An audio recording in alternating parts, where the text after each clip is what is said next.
বন্ধুরা সবাই কেমন আছো? বন্ধুরা আজকে তোমাদের আপন মায়ের পুকুরে ছেলের ঠাকুর ডুবানো নিয়ে অসাধারণ একটি সত্য ঘটনা বলবো। গল্পটি শেষ পর্যন্ত শুনলে তোমরা বাধ্য হবে হাতের কাজ করতে। না হলে সবাই আমাকে কাজ করে দিয়ে যাবে, আমি বাধা দেব না। নমস্কার বন্ধুরা, আমার নাম রাজাদিত্য দাস, বয়স ২৬ বছর, উচ্চতা ৫ ফুট ৬ ইঞ্চি, রেগুলার এক্সারসাইজ করা পেটানো চেহারা। আজ আমি আমার জীবনের কাহিনী অনেক সাহস নিয়ে আপনাদের সাথে শেয়ার করছি। এবার মূল কথায় ফিরে আসি, সেটা হলো আমার মা। আমার মায়ের নাম বুলি দাস, বয়স ৪৯ বছর। মা খুব একটা লম্বা না, ৫ ফুট থেকে কিছু কম। মার ওজন খুব বেশি না, ৫৫ কেজি হবে, তবে হালকা চর্বি আছে, সাথে সিজার এর কাটা দাগ, যেটা আমার আর আমার বোনের জন্মের সময় হয়েছিল। আমার বোন মাত্র ২ বছর বেঁচে ছিল। বোন মারা যাবার পর মা বাবা দুজনেই খুব ভেঙে পড়ে। আমি ৫ বছরের ছোট ছেলে ছিলাম, তাই বোন হারানোর কষ্টটা খুব একটা বুঝতে পারিনি। মা বোন জন্ম হবার পর অপারেশন করিয়ে নেয় যাতে আর বাচ্চা না হয়। বোন চলে যাবার পর বাবা খুব দুঃখী হয়ে পড়ে আর খাবারের প্রচুর অনিয়ম করে, এতে বাবার কিডনি খারাপ হয়ে যায়, আর কিডনির অসুখেই বাবা মারা যায় আজ থেকে ১৮ বছর আগে। আমি আর বিধবা মাকে সেই থেকে বাড়ির বাকি লোকেদের কাছে অনেক অপমান সহ্য করতে হয়। বাবার পোস্ট অফিসে চাকরি ছিল, ওখান থেকে যে টাকা পায় তাতে আমাদের চলে। মা খুব শিক্ষিত না হওয়াতে বাবার চাকরি মা করতে পারে না।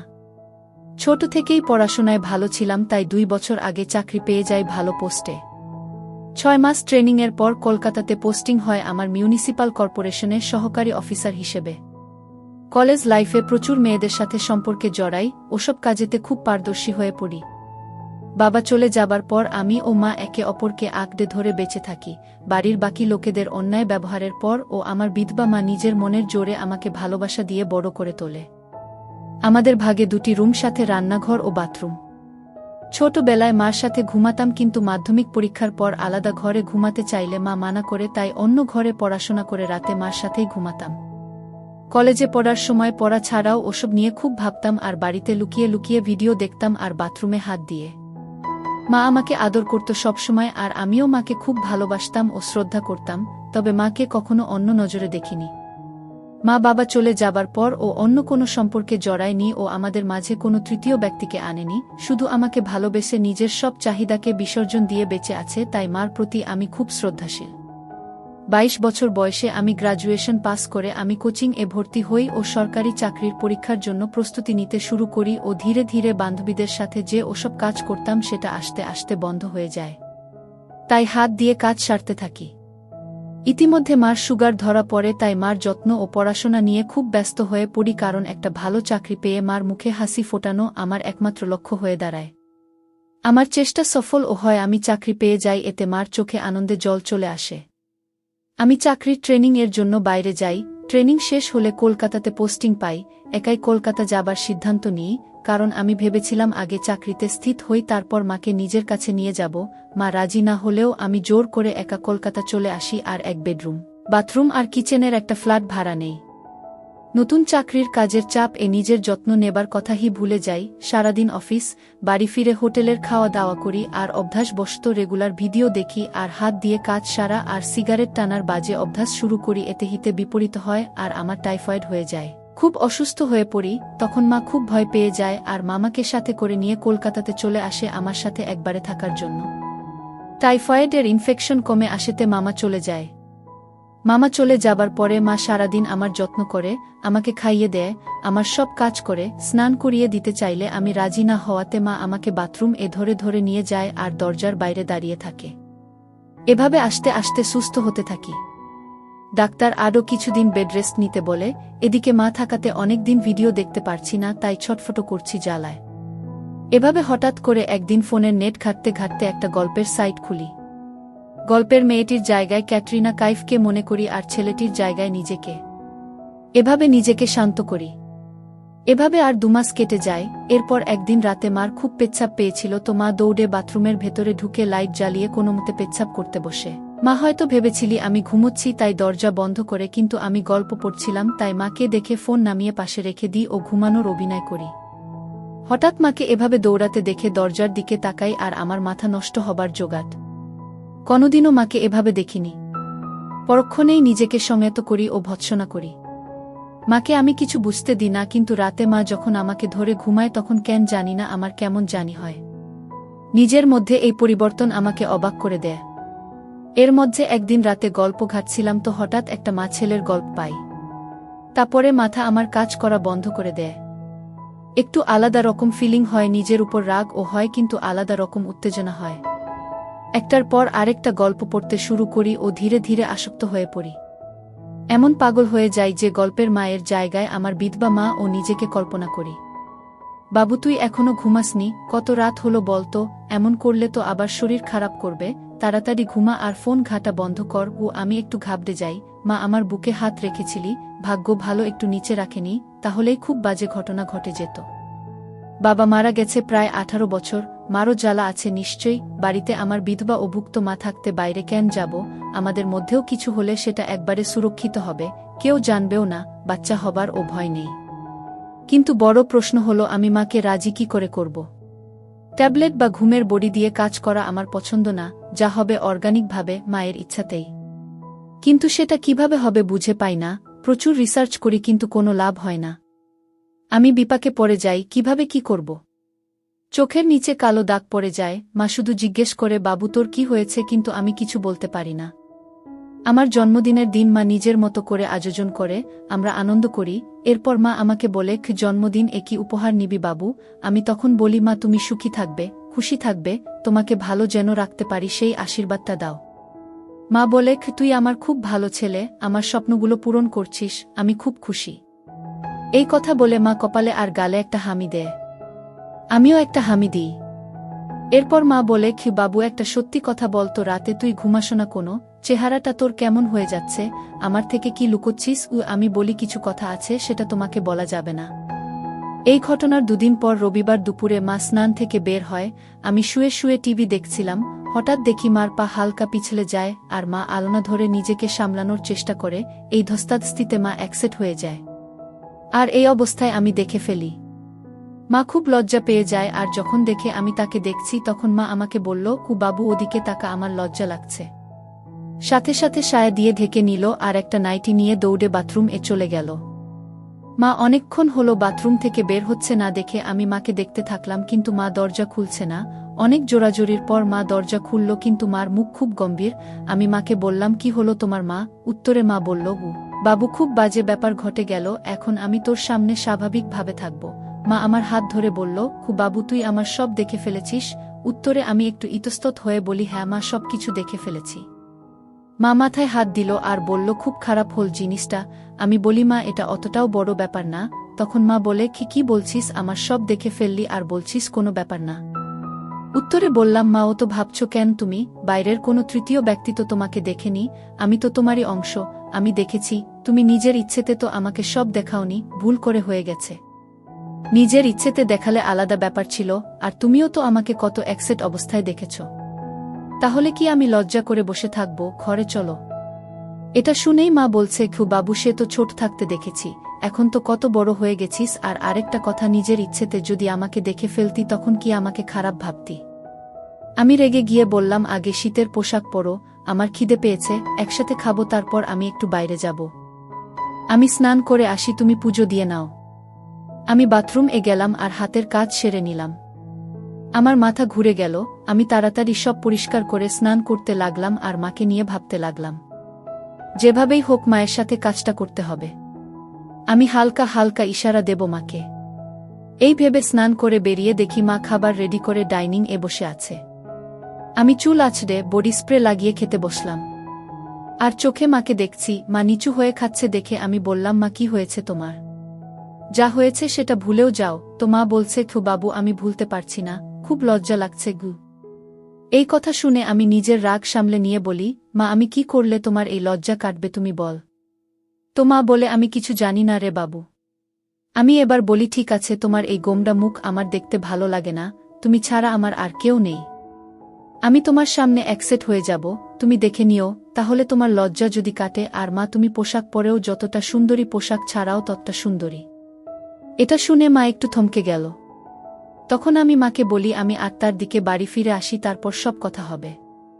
আমি বেরিয়ে আমার এক বন্ধুর সাথে আড্ডা দিতে যাই, কিন্তু মন লাগছে না, তাই 6টার দিকেই বাড়ি ফিরে আসি। মা আমাকে আসতে দেখে বলে, এত তাড়াতাড়ি চলে এলি যে? আমি বলি তুমি এমন গোমড়া হয়ে বসে থাকবে আর আমি বাইরে আড্ডা দিব সেটা হয় না। আর আকাশ তাও খারাপ করেছে, ঠান্ডা তাও লাগছে ভালোই, তাই চলে এলাম। আমরা একসাথে চা খাই, তারপর মাকে বলি এবার তুমি আমাকে খুলে বলো কি হয়েছে তোমার। তো মা বলে তুই আমার সব দেখলি, তোর বাবা ছাড়া আর কেউ আমাকে দেখেনি, আজ তুই দেখলি, কেমন লাগছে, তোর সামনে আসতে লজ্জা লাগছে, খুব ভালো ছিলাম রে, কোনো অভাব ছিল না, কিন্তু কি জানি কি হচ্ছে। তখন আমি রেগে যাই আর বলি কি তোমাকে পুরোপুরি অ্যাকসেপ্ট প্রথম দেখেছি হয়তো, কিন্তু তোমার প্রায় প্রতিটি অঙ্গ আমি দেখেছি যখন তুমি রাতে বাথরুম যেতে দরজা বন্ধ না করে। মা এটা শুনে একটু তো হয়ে যায়। এরপর আবার আমি বলি এই মাঝ বয়সেও এত মেইনটেইন করে রেখেছ, পেটের ছেলে দেখেছে তাতেও লজ্জা। আর জিজ্ঞেস করতে না আমি কেন ঘুমাই না, সেটার উত্তর হলো রাতে ঘুম আসে না। ২৬ বছর বয়সে যে জ্বালা হয় সব ছেলে ঠিক তেমন হি জ্বালা আমার, কাউকে বলতে পারি না, তাই ভালোবাসার অভাবে আমার এই অবস্থা। মা তখন বলে নিজেকে সংযত কর, আর অন্য একটি উপায় আছে সেটা কর, একটু আরাম পাবি, কিন্তু শরীরকে এভাবে কষ্ট দিস না বাবা। তখন আমি বলি মা আমার কষ্টের পরিমাণ অনেক, তাই তোমাকেই বললাম, সন্তানের কষ্ট মা ছাড়া আর কেউ বুঝবে না। মা বলে আমি জানি শোনা, একটা কথা বলি, আমিও তো নিজের চাহিদা ভুলে তোর জন্য বেঁচে আছি। তুই নিজে কষ্ট পেলে আমারও কষ্ট হয় বাবা, আমাকে একটু সুখ দে বাবা। আমি তখন বলি তোমাকে সুখী করা আমার একমাত্র উদ্দেশ্য। আজকে রান্না করতে হবে না, বাইরে থেকে খাবার অর্ডার করছি, কাল তো ছুটি, কালকে বাড়িতেই আছি, তাই হালকা খাওয়া যাবে। মা এবার বলে বাবু এটা বুঝিস আমরা মা ছেলের মাঝে আমি কোনোদিনও কাউকে আনিনি, তুইও আমাকে একটু সুখ দিস তাহলেই হবে। আমি বলি তোমার জন্য আমি সব করতে পারি, যেমন তোমার লজ্জা ভাবটা আগে কাটাই বলে বাথরুম গিয়ে হাত পা ধুই আর সব বাইরের জামাকাপড় ছেড়ে একসেট হয়ে বাইরে বের হই। মা চা খাচ্ছিল, আমাকে এই অবস্থায় দেখে চমকে যায় আর মার হাত থেকে কাপ নিচে পড়ে যায়। মা বলে উঠে বাবু এ কি অবস্থা তোর, কেন এমনটা করলি? আমি ওই অবস্থায় মার সামনে গেলাম আর মাকে বললাম তোমার লজ্জা কাটানোর জন্য আর কোনো উপায় ছিল না, তুমি তো নিজের ইচ্ছেতে সব কিছু দেখাওনি, তাও লজ্জা পাচ্ছ। আমি নিজের ইচ্ছেতে তোমাকে সব দেখলাম, কিন্তু দেখো মা আমার একটু ও লজ্জা করছে না।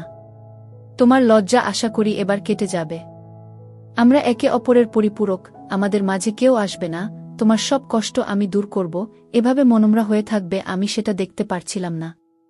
মা আমার কথাগুলো শুনছিল আর এক দৃষ্টিতে আমাকে দেখছিল, তারপর মা বলল খুব কাপড় পরে নে, অসভ্য ছেলে, ঠান্ডা লেগে যাবে।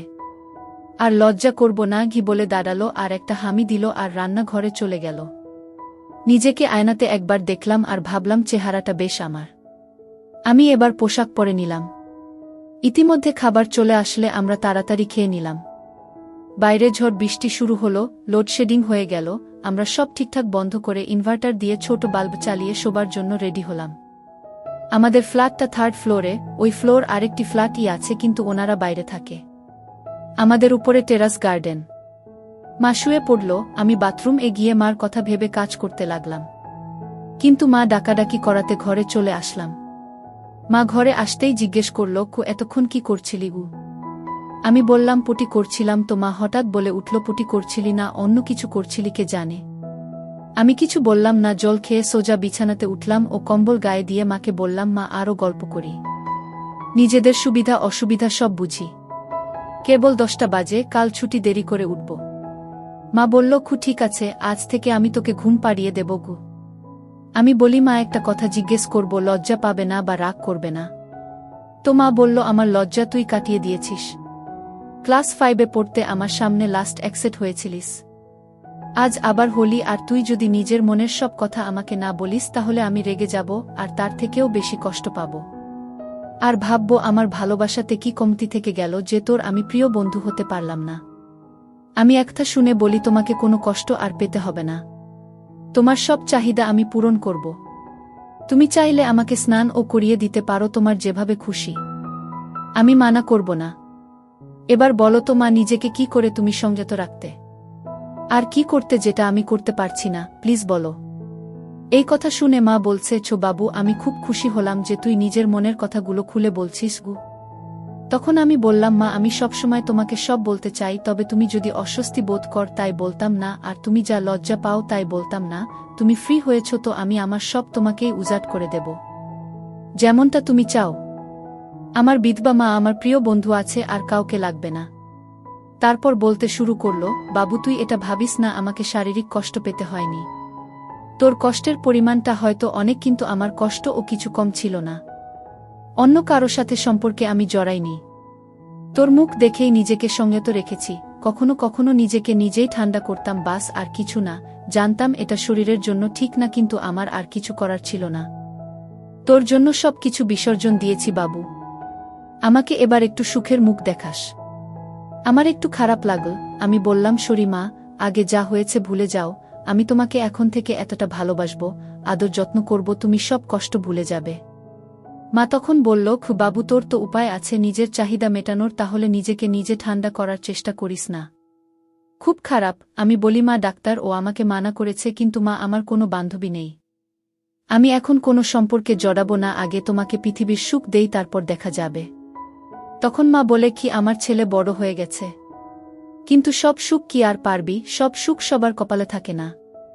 তখন আমি বলি, কি এমন সুখ যেটা তোমার ছেলে তোমাকে দিতে পারবে না মা? তখন মা আমার গালে হাত দিয়ে আমাকে বলে, পারবি না রে বাবু, পারবি না, আমাকে ওই সুখ দিতে পারবি না। আমি বলি, কোনো মা, আমি কেন পারবো না? নিজেকে ও তোমাকে সব সুখ দেব, তোমার সব চাহিদা পূরণ করব, এই প্রমিস করেছি। শুধু তোমাকে মুখ ফুটে বলতে হবে। মা তখন বলে, কি ছেলেকে কি এটা বলা যায় বাবু? পৃথিবীর সবচেয়ে নিষিদ্ধ জিনিস, লোকে জানলে থুথু করবে। আমি মার হাত ধরে বলি, মা একটা কথা আমার মাথার দিব্যি দিয়ে বলো তো, তুমি কি সত্যি চাও না আমাকে উপযুক্ত মনে করো না? আমাদের দুজনের এই জীবন, এই একাকী জীবন, আমাদের মাঝে কেউ কোনো দিন আসেনি আর আসবেও না।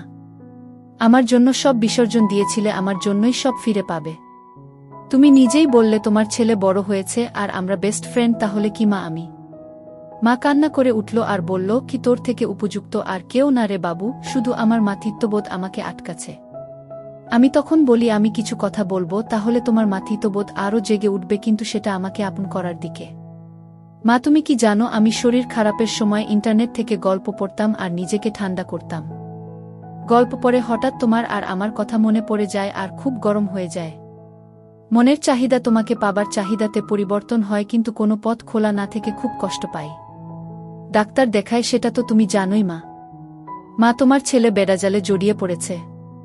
আমি খুব কষ্ট পাচ্ছি মা, আমাকে বাঁচাও।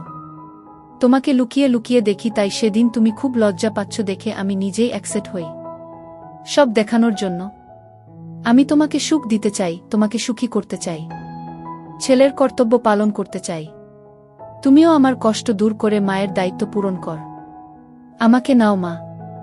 মা তখন বলে, কি তোর মনে এত কিছু ছিল বাবু, তোকে আমি নিরাশ করব না বাবু। আমাকে সুখ দে, তবে বন্ধুর মতো না, যা হবে মা ছেলে হয়েই, আমি মা হয়েই তোর কাছে সব চাই। আয় বাবু কাছে আয় আরও। আমি মাকে আই লাভ ইউ বলে নিয়ে মাকে উঠে বসতে বলি আর লাইট জ্বালিয়ে দিই। মা কিছু বলার আগেই মাকে পা ছুঁয়ে প্রণাম করি আর বলি, এটা আমাকে ছোট থেকে আগলে রাখার জন। এরপর যা হবে সব নতুন, সব আলোতে হবে, আর যদি কোনো ভুল ত্রুটি করি তো ক্ষমা করে দিও বলে কাজ শুরু করে দিই।